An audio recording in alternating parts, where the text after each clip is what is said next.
இன்னைக்கு லஞ்சு வந்து காளான் பிரியாணி,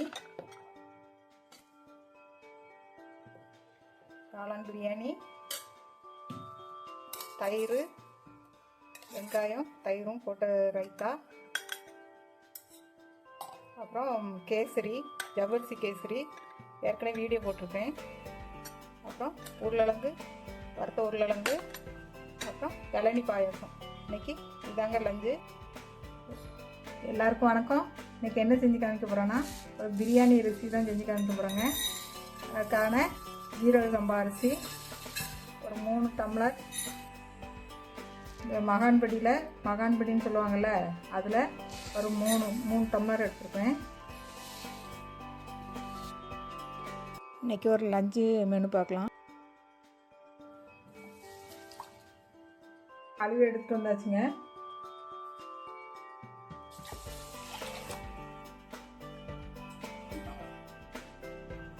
இது வந்து ஸ்பீடாக பிரியாணி பண்ணிடலாம். அதனால் அரிசி தனியாக, காய் தனியாக வதக்கி காமிக்கிறேன். மினிமம் தண்ணி, இந்த கால்வாசி அரிசி இருந்தால் அதுக்கு மேலே ஒரு அரைவாசி தண்ணி நிற்கிற மாதிரி தண்ணி ஊற்றிக்கோங்க. இது வந்து குக்கரில் வைக்கல, இது மாதிரி வைக்கிறனால எக்ஸ்ட்ரா கொஞ்சம் தண்ணி பிடிக்கும்.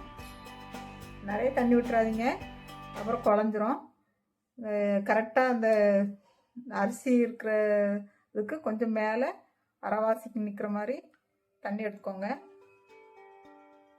வந்து மூடி போட்டு ஒரு 15 நிமிஷம் வேக விட்டுடலாம். லோ ஃப்ளேமில் தான் வேக விட போகிறேன். ஃபஸ்ட்டு கொஞ்சம் ஹையாக வச்சுட்டு அப்புறம் லோ ஃப்ளேமில் 15 நிமிஷம் வேக விட்டுருங்க. இது வந்து ஸ்பீடாக பண்ணிடலாம், அதனால தான் இந்த மாதிரி சிஸ்டமாக பண்ணுறேன். பாருங்கள், இது மூடி வச்சு அந்த அடுப்பில் மாற்றியாச்சு. அங்கே 15 நிமிஷம் வேகட்டும். ஒரு கடாயை வச்சுட்டு எல்லாமே பிரியாணிக்குள்ளே மசாலா ரெடி பண்ணிக்கலாம். இது வந்து காளான் பிரியாணி தான் செஞ்சு காமிக்க போகிறேன். அதுக்கு தேவையான கொஞ்சம் 2-3 ஸ்பூன் எண்ணெய் ஊற்றிக்கிறேன். சன்ஃப்ளவர் ஆயில் ஊற்றிக்கிறேன். ஒரு 4 பல்லாரி கட் பண்ணி வச்சுருக்கேன். இந்த ஒரு பல்லாரி வந்து தயிருக்கு போடுறதுக்கு, மீதி ஒரு 3 பெரிய பல்லாரி கட் பண்ணி வச்சுருக்கேன். அதுக்குள்ளே சேர்த்துக்கலாம். ஒரு நீளமாக கட் பண்ணிக்கோங்க.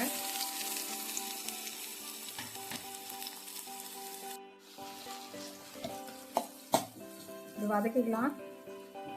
பட்டை, கிராம்பு, மசாலா அதெல்லாம் போடலைன்னு நினைப்பீங்க. அது வந்து நான் வந்து அரைச்சி வச்சுருக்கேன். நானே ரெடி பண்ணி தனியாக பட்டை, கிராம்பு, சோம்பு, கசகசா எல்லாம் போட்டு கரம் மசாலா மாதிரி அரைச்சி வச்சுருப்பேன். அது போட்டால் போதும். இப்போதைக்கு வெங்காயம் வதக்கிக்கலாம். இந்த அரிசி வேகக்குள்ளே நம்ம மசாலா ரெடி பண்ணிடலாம். 15 நிமிஷம் தான் ரெடி ஆயிரும் பிரியாணி. பாருங்கள், எங்கள் வீட்டில் உள்ள பிரியாணி இலை அதை அப்படி பிச்சு போட்டுக்கிறேன். வீட்டில் வச்சுருப்பேன் இந்த இலை, அதை பிச்சு போட்டிருக்கேன். இது நல்லா வாசமாக இருக்கும். இதே எல்லா வாசனையும் அதிலே இருக்கும். பட்டை, கிராம்பு வாசனை எல்லாமே அதில் இருக்கும். நல்லா வாசனையாக இருக்கும் இந்த இலை. என்னென்ன பண்ண போகிறேன் அப்படின்ட்டு இந்த வீடியோவில் காமிக்கிறேன். லஞ்சு என்னென்ன பண்ணியிருக்கேன் அப்படின்னு சொல்லிட்டு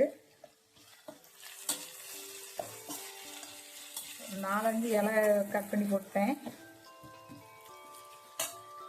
அந்த பூண்டும் இஞ்சியும் அரைச்சி எடுத்து வந்துடலாம். ஒரு 4-5 பூண்டு அரிசி எடுத்துருப்பேன். ஒரு துண்டு இஞ்சி எடுத்துருப்பேன். துண்டு துண்டாக நறுக்கி அரைச்சி எடுத்து வந்துடுறேன். வெங்காயம் வதங்கிட்டு இருக்கட்டும். தக்காளி ஒரு 2 நறுக்கி எடுத்து வரேன். தக்காளி நறுக்கி எடுத்து வந்தாச்சு. தக்காளியும் உள்ளே போட்டுக்கலாம். 2 பெரிய தக்காளி நறுக்கி போட்டிருக்கேன். அதே சேர்த்து வதக்கிக்கலாம். செய்ய தெரியாதவங்களும் டக்குன்னு இது பார்த்தா செஞ்சிடலாம். வதங்குறக்கு அளவாக உப்பு சேர்த்துக்கிறேன். சீக்கிரம் வதங்கிடும்.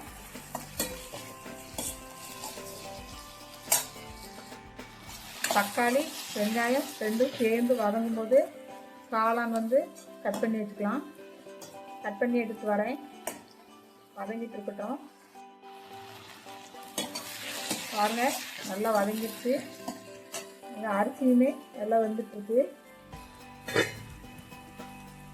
குறைச்சி வச்சுருக்கேன். மீடியம் ஃப்ளேமில் வச்சு வேக வச்சுட்ருக்கேன் அரிசி. இது செஞ்சிங்கன்னா ஸ்பீடாக செஞ்சிடலாம். ஒரு 15 நிமிஷம் தான் டைம் எடுக்குங்க பிரியாணி செய்கிறதுக்கு. 15 நிமிஷம், மிஞ்சி போனால் 20 நிமிஷம், அவ்வளோதான் டைம் எடுக்கும். பாருங்க, கட் பண்ணி வச்சுருக்கு காளான உள்ள போட்டுக்கிறேன். கட் பண்ணிட்டேன். காளான் கட் பண்ணி எடுத்து உள்ளே போட்டுக்கலாம். போட்டு காளான் வேகட்டும்.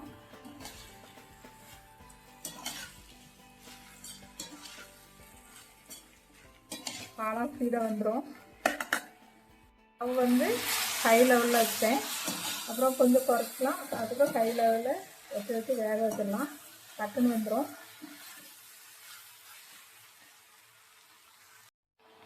பாருங்கள், காளான், தக்காளி, வெங்காயம் 3 மசிஞ்சு நல்லா வேகக்குள்ளே நம்ம ஒரு உருளைக்கிழங்கு ரெசிபி செய்யலாம். அதுக்கான உருளைக்கிழங்கு கட் பண்ணி எடுத்துகிட்டு வந்துடுறேன்.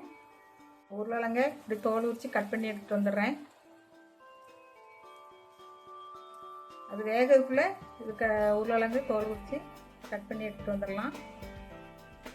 இது ஸ்பீடாக செஞ்சிங்கன்னா ஒரு அரை மணி நேரம் 3/4 மணி நேரத்தில் லஞ்சு வேலையை முடிச்சிடலாம்.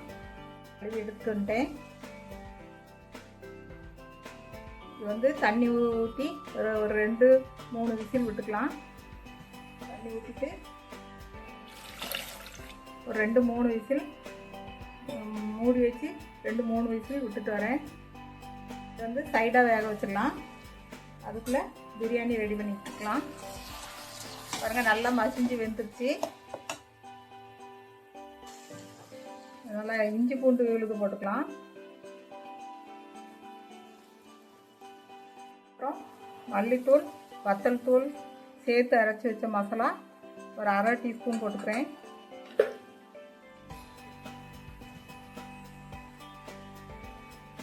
அப்புறம் கொஞ்சோண்டு மஞ்சத்தூள்,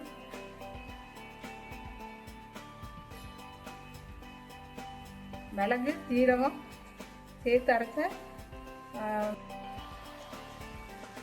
போட்டுக்கிறேன். பட்டை, கிராம்பு, கசகசா, சோம்பு, அப்புறம் எல்லாம் சேர்த்து வச்ச ஏலக்காய் எல்லாம் சேர்த்து வச்சு அரைச்ச மசாலா 2 ஸ்பூன் போட்டுக்கிறேன். ஒரு சின்ன ஸ்பூனில் தான், குட்டி ஸ்பூனில் ஒரு 2 போட்டுக்கிறேன்.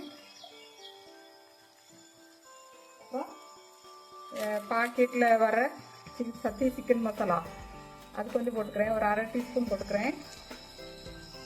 பார்த்து போட்டுக்கோங்க, காரமாயிடும். போட்டுட்டு நல்லா மசாலா வாசனை போக வரைக்கும், இஞ்சி பூண்டு மசாலா எல்லாம் சேர்ந்து வாசனை போகிற வரைக்கும் வதக்கிடுங்க.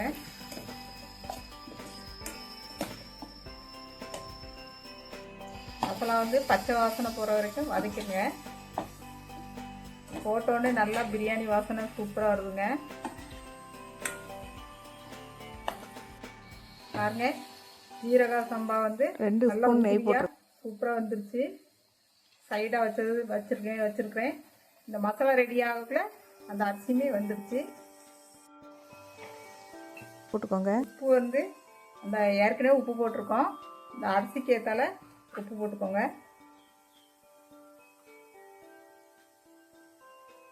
நல்லா கிளறி விட்டுக்கலாம்.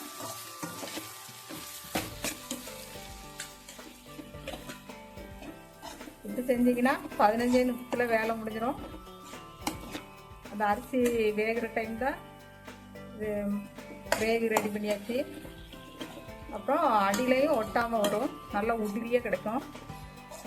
இதுவுமே டேஸ்ட் நல்லாயிருக்கும். இது ஒரு முறை செஞ்சு பாருங்கள். கொத்தமல்லி தலையும் நறுக்கி போட்டுக்கலாம்.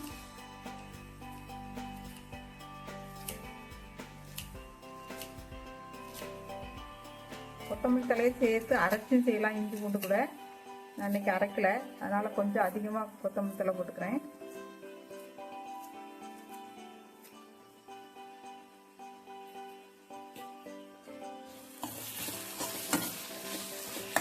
கொத்தமல்லி தலையும் நல்லா மசிஞ்சு வரட்டும்.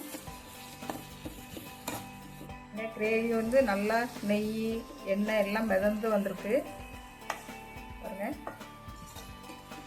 இப்போ நம்ம இந்த சம்பா ரவை அரிசியை சாப்பாடை மிக்ஸ் பண்ணிக்கலாம். அப்படியே மிக்ஸ் பண்ணி விட்டுட்டிங்கன்னா வேலை முடிஞ்சிடும் டக்குன்னு.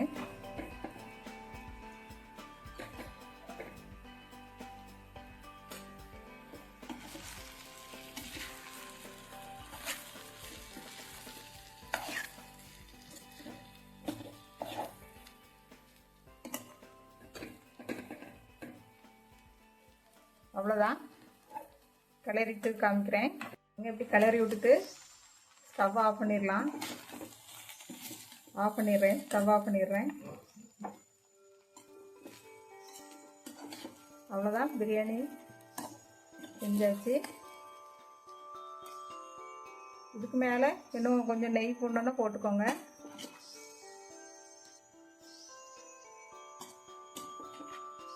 நல்லா உதிரியாக வருது. இதுவே குக்கரில் வச்சோன்னா நமக்கு திடீர்னு உதிரியாக கிடைக்காது. நல்லா உதிரியாக அரிசியுமே நல்லா வெந்து சூப்பரான காளான் பிரியாணி ரெடி ஆயிடுச்சு. நல்லா உதிரியாக இருக்குது, சூப்பராக இருக்குது. ஒரு அரை ஸ்பூன் போட்டுக்கிறேன். நெய் போட்டுட்டு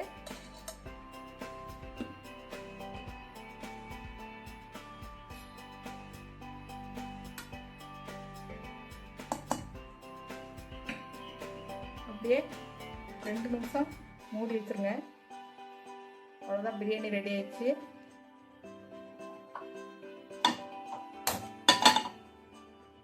அப்படியே உருளைக்கிழங்கு வறுவலை பார்த்துக்கலாம். பிரியாணி கூட்டுக்கு ரொம்ப நல்லாயிருக்கும். எண்ணெய் ஊற்றிக்கிறேன். ரொம்ப சிம்பிள் தான். சூடாயிடுச்சு. அதில் மல்லித்தூள் வத்தல் தூள் கலந்த மசாலா ஒரு 1/4 டீஸ்பூன் போட்டுக்கிறேன். கொஞ்சோண்டு வாசனைக்கு கரம் மசாலா, மிளகு ஜீரகம் அரைச்ச பொடி. இது எல்லாமே நானே அரைச்ச பொடி. எண்ணெயில் இந்த மசாலா வாசனை போக வரைக்கும் வதக்கிக்கோங்க. வேக வச்ச உருளைக்கிழங்க இதில் போட்டுடலாம். வேக வச்ச உருளைக்கிழங்கு போட்டாச்சு. அப்புறம் உப்பு போட்டுக்கணும். லாஸ்ட்டில் தாங்க தேவையான உப்பு போட்டுக்கோங்க. லாஸ்ட்டில் போட்டால் ரொம்ப நல்லாயிருக்கும் டேஸ்ட்டு. பாருங்க, உருளைக்கிழங்கு அப்படியே துண்டு துண்டாகவே இருக்கும். நம்ம முழு உருளைக்கிழங்கு வேக வச்சா அப்படியே மசிஞ்சிரும். இது துண்டு துண்டாக வேக வச்சா அப்படியே இருக்கும். பிரியாணிக்கு இந்த மாதிரி உருளைக்கிழங்கு செஞ்சு சாப்பிட்டா சூப்பராக இருக்குங்க. இது அப்படியே நல்லா ட்ரையாக வதங்கி வரட்டும். நல்லா ட்ரை ஆகட்டும். பாருங்க, உருளைக்கிழங்கு நல்லா ட்ரையாக வறுத்தாச்சு. டேஸ்ட் பார்க்கலாம்.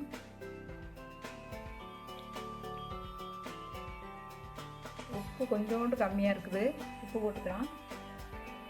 உப்பு லாஸ்ட்டாக தான் போடணும், ஃபஸ்ட்டே போடக்கூடாது. இந்த உப்போட டேஸ்ட்டு ரொம்ப நல்லாயிருக்கும் லாஸ்ட்டாக போட்டிங்கன்னா. இன்றைக்கி லஞ்சு காளான் பிரியாணி,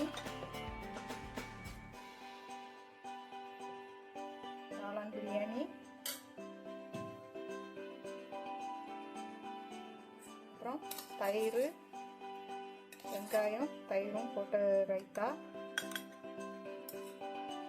அப்புறம் கேசரி, ஜவ்வரிசி கேசரி ஏற்கனவே வீடியோ போட்டிருப்பேன். அப்புறம் உருளைக்கிழங்கு, வறுத்த உருளைக்கிழங்கு, அப்புறம் இளநீ பாயாசம். இன்னைக்கு இதாங்க லஞ்சு. டேஸ்ட் பார்க்கலாமா? ஒரு உருளைக்கிழங்கு எடுத்துக்கிறேன், அப்படியே வெங்காயம் தயிரும் எடுத்துக்கிறேன் சேர்த்து.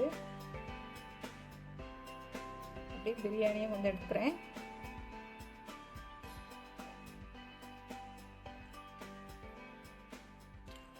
டேஸ்ட்டு ரொம்ப சூப்பராக இருக்குங்க. இதே மாதிரி ட்ரை பண்ணுங்கள். வீடியோ பிடிச்சிருந்தா சப்ஸ்கிரைப் பண்ணிக்கோங்க, ஷேர் பண்ணுங்கள், லைக் பண்ணுங்கள். வீடியோ பார்த்தா எல்லாருக்கும் நன்றி.